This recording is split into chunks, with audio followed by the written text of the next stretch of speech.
Today on my show of what I'm going to talk about on my show today is I'm going to do a movie review of a double feature film of what I just watched last night and what I just watched today is I'm going to start off doing a review of Stuart Little 2 and my opinion review of what I think about the second part of Stuart Little. So I'll tell you what the quick background story is about. So, like, after Stuart Little finally settled into the Little family, then later Stuart and Snowbell set out across town to rescue a friend named Margalo. She's a bird in the sequel.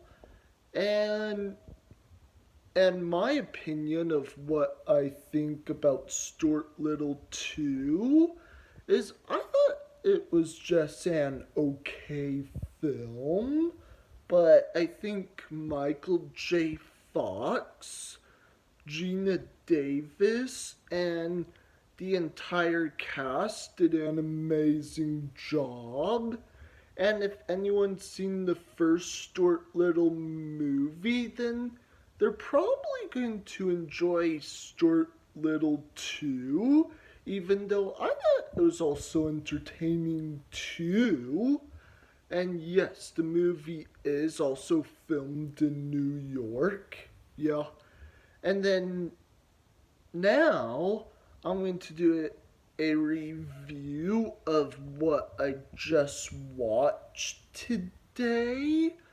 Is I'm going to do a review on the 2005 sequel of Stuart Little 3 and my opinion of what I think about Stuart Little 3.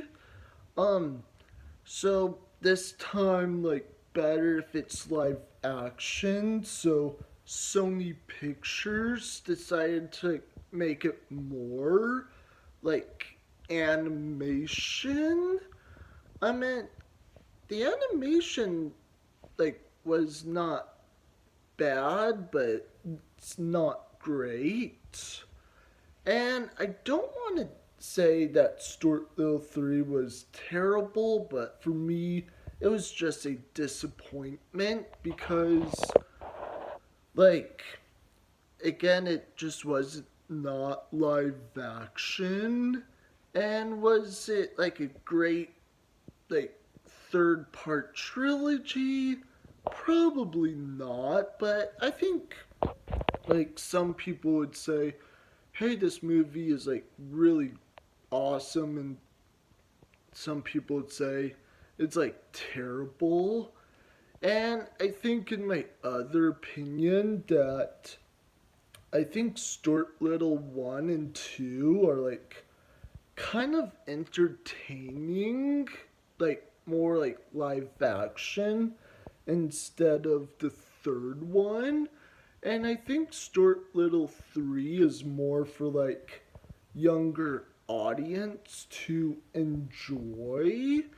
And it depends if older kids, teens, or adults, if they're going to like enjoy Stuart Little 3 or not.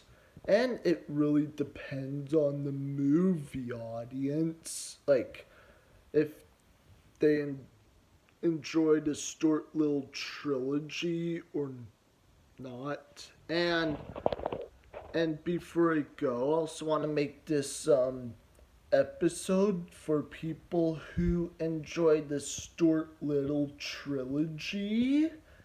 And I think in my educated guess that it just depends if Hollywood ever does like a remake someday in the future.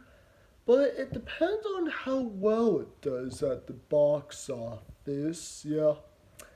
And I just want to let everyone know that if anyone seen the Stuart Little trilogy before, that's awesome. Or if it's just been a while, or you haven't watched them for a long time, and if you have kids, then I would easily highly recommend it. Is just watch Stuart Little 1, 2, and maybe 3 again. And that's all for my show today. And make sure to comment below and tell me what are your thoughts and opinion of what did you think of Stuart Little 2 and 3 and why?